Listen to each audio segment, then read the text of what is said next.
Il y a 2 ans, c'est un personnage hors du commun qui nous quittait, Bob Maloubier.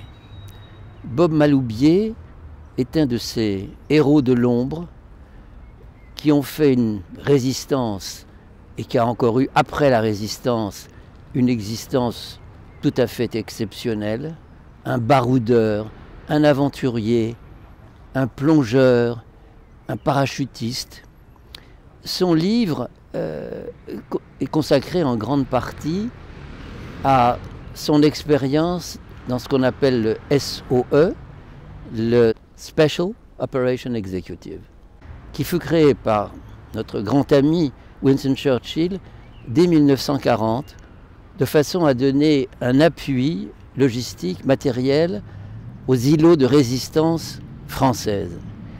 C'est une histoire méconnue parce que, on l'a dit, on souhaite souvent que la résistance, la France libre, ce soit franco-français.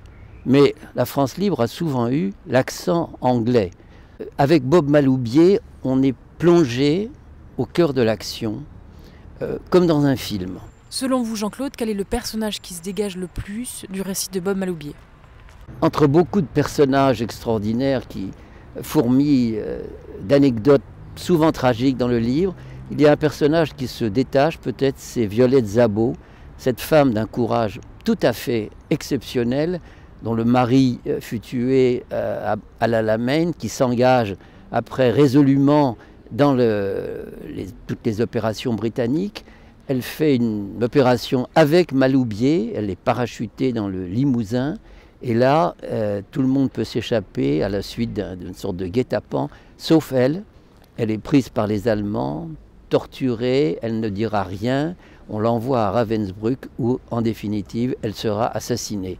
C'est un livre haut en couleur qu'il faut lire, à mon avis, en conjonction avec celui de Michael Foot, qui est la grande synthèse sur ce Special Operation Executive.